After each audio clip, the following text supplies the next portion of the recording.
Bom, gente, a aula de hoje é método de contagem de probabilidade. A gente vai usar a apostila de Paulo César Pinto Carvalho. Você encontra ela no site da OBMEP, tá? É uma apostila muito boa. É interessante que você leia, né, a apostila bonitinho. E a gente vai começar sobre métodos de contagem. Bom, o interessante do método de contagem é a gente tentar contar sem com que realmente haja uma contagem, uma listagem para fazer essa contagem. Então, por exemplo, aqui eu tenho 3 cores e eu quero contar de quantas formas eu posso colorir essa bandeira. Primeira coisa, nós vamos falar sobre o princípio multiplicativo, que é basicamente o principal sobre o método de contagem.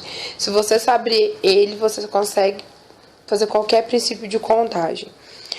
Eu tenho 3 cores, então eu tenho 3 formas de pintar aqui dentro e 3 formas de pintar o exterior, se eu puder repetir cor.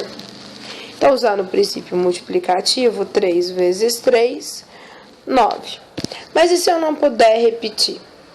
Então, isso aqui é com repetição. Se eu não puder repetir, o que vai acontecer? Eu vou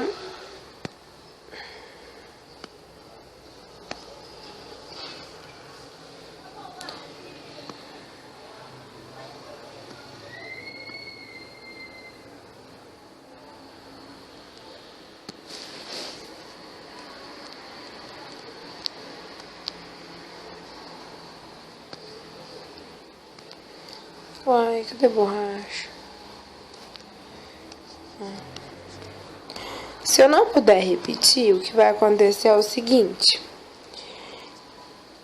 Eu posso usar qualquer uma das 3 aqui dentro, mas aí depois de já ter escolhido a de dentro, eu só vou ter 2 opções para de fora, porque uma eu já vou ter usado. Independente de qual eu use, 2 vão sobrar. Então, sem repetir cor, eu tenho 6 possibilidades. Tá? Bom,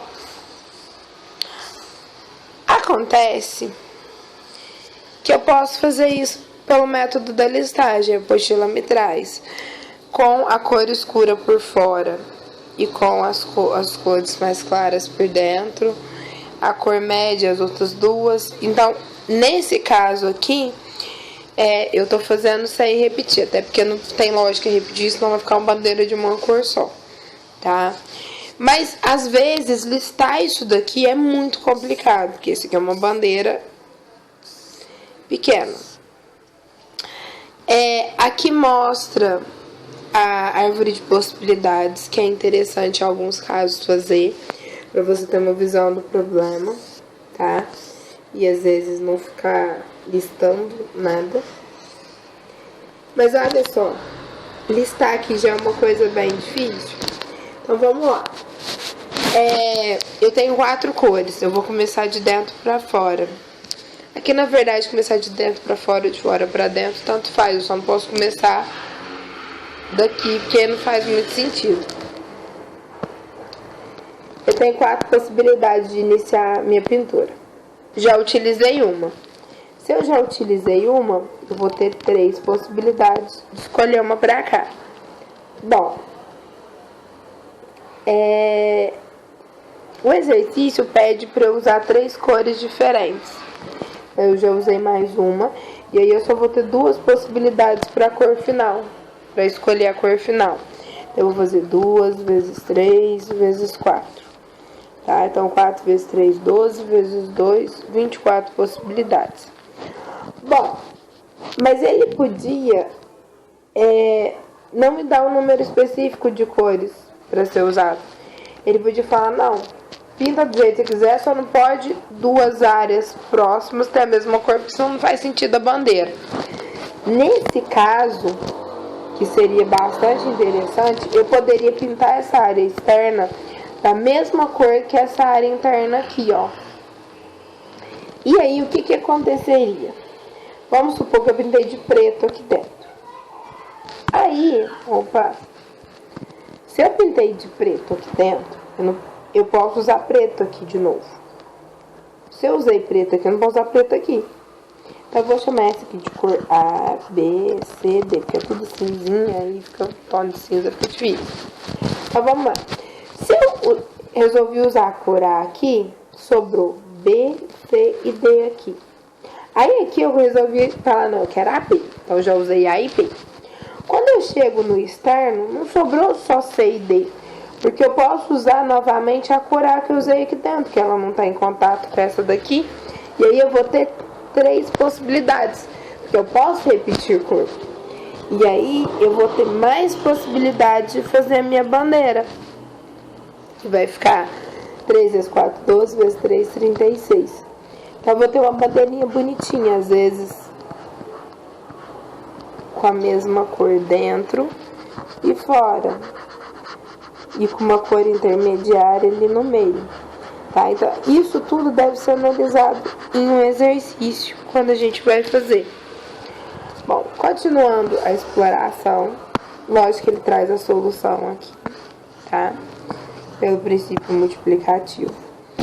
Agora eu tenho outro exemplo. Para pintar a bandeira abaixo, há 4 cores disponíveis. E aí ele deixa você pintar do jeito que você quiser, mas as faixas adjacentes tem que ter cor distinta, porque como eu disse, se tiver a mesma cor, é como se não tivesse essas faixas, tá? Então olha que legal, eu tenho 4 cores, então eu posso escolher 4 cores pra cá, aí eu já usei uma, então eu só posso escolher 3 cores pra cá. E aí, a última cor, eu já usei 2. Só que essa aqui eu posso repetir. Então, das 4, só uma delas que eu não posso colocar, que é a cor que tá aqui, ó. E aí eu tenho 3 possibilidades aqui de novo. Aí vai ficar 4 vezes 3 vezes 3. Olha que bonitinho. Bom, depois desse exercício, eu tenho um exercício sobre o código Morse. O código Morse, para quem não sabe, ele usa ponto e traço. Ele é uma maneira bem interessante de se comunicar, até porque você pode se comunicar com bips, com um bip curto para ponto e um bip mais longuinho para traço. As palavras têm de 1 a 4 letras, então eu tenho com uma letra só, eu tenho palavras, você entendeu? Com um símbolo, com 2, com 3 e com 4. Bom, com um só eu só tenho a opção ponto ou traço, então eu tenho 2 opções só. Então eu só tenho 2 palavras com uma única letra, vamos assim dizer, né? Com um único símbolo. Com 2 símbolos, eu tenho 2 possibilidades para o primeiro símbolo e 2 para o segundo. Eu tenho 4 sequências diferentes com 2 símbolos só. Com 3 símbolos, eu tenho 2 possibilidades para o primeiro, 2 para o segundo, 2 para o terceiro. Já virou 8 aqui. E com 4 símbolos, eu tenho 2 vezes 2 vezes 2 vezes 2, que dá 16. Somando tudo, vai ficar 20, dá 30. Que é mais que o número de letras que nós temos. Porque normalmente cada sequência de letras, né, que eles falam, cada sequência de caractere com determinado número de pontos ou traços determina uma letra. Aí você fala, nossa, vai ficar a vida inteira editando, mas é como quem conhece o celular de antigamente, você tinha que ficar apertando 3 ou 4 vezes a mesma tecla para ir para a letra que você queria. É um pouco demorado, mas o interessante disso é que ele é super usado em comunicações, inclusive até hoje, tá?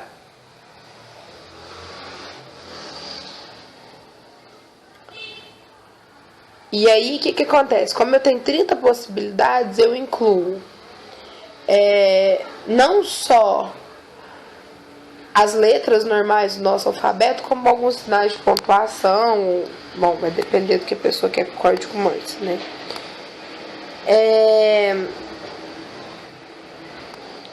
Bom, aqui ele ensina algumas umas estratégias para resolver problemas de contagem. Bom, as estratégias mais interessantes são, primeiro, que você tem que ter um raciocínio lógico, tá? E segundo, que é interessante, é que você precisa tomar cuidado com as suas decisões. Como assim? Bom, aí é que a gente chega no exemplo 6, que eu amo esse tipo de exemplo. Ele pergunta assim: quantos são os números pares de 3 algarismos distintos? Todo exercício, você vai começar pela sua dificuldade. Qual é a dificuldade aqui? Par. Ele precisa ser par. E por que ser par é uma dificuldade? Bom, por quê? Para começar, vamos se concentrar que é 3 algarismos e que eu não posso começar com algarismo 0. Por que não? Pelo óbvio, se começar com 0, ele passa a ser só de 2 algarismos, tá? Então, se eu quisesse um número com 3 algarismos, independente de ser par ou ímpar, o que eu faria? Teria 9 possibilidades para o primeiro dígito, que eu tenho 10 dígitos, né? 0, 1, 2, 3, 4, 5, 6, 7, 8, 9. E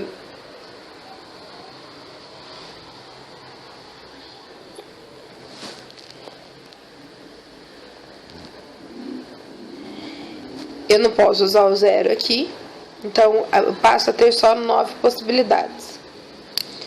Depois, para esse daqui eu posso usar qualquer dígito que eu queira, menos o que eu usei aqui, porque eu quero distinto. Então, dos 10, eu só vou excluir o que eu já usei. Então, fica 9 aqui. E, por fim, eu posso usar qualquer um, menos os 2 já usados aqui e aqui. Então, sobrou 8 algarismos para eu escolher, tá? E aí, eu faço as multiplicações e vejo quantos números com 3 algarismos distintos eu tenho. Quando eu falo ser par, eu chego no impasse. Por quê?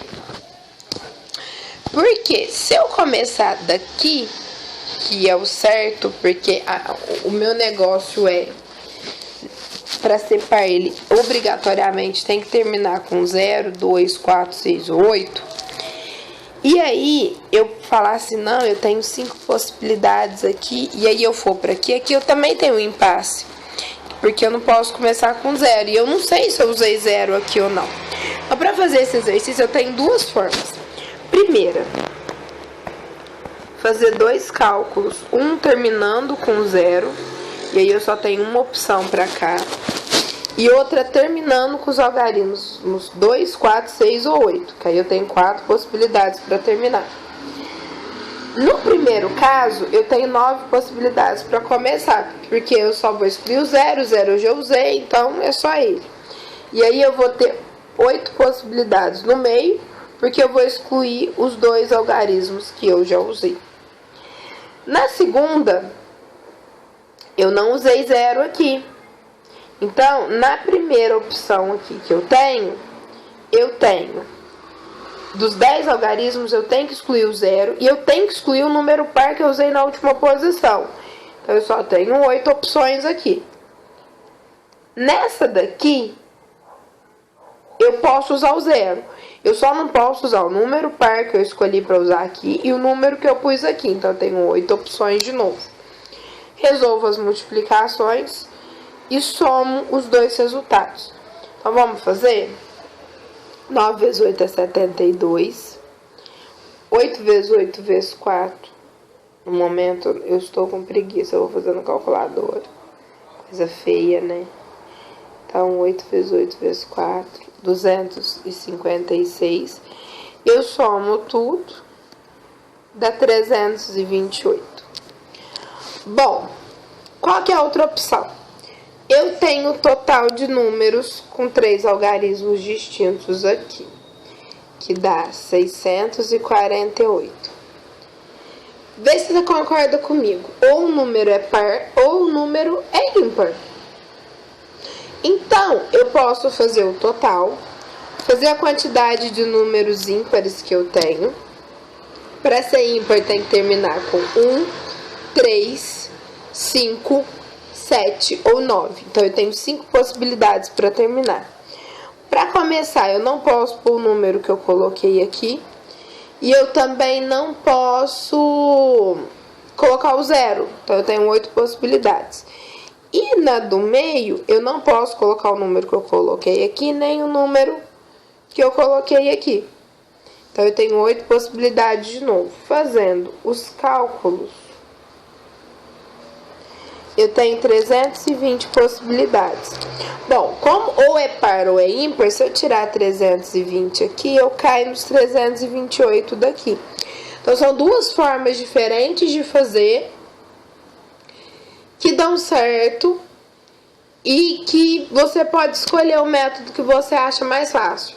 Mas essa do número par ou ímpar sempre é uma pegadinha, sabe? As pessoas sempre confundem muito.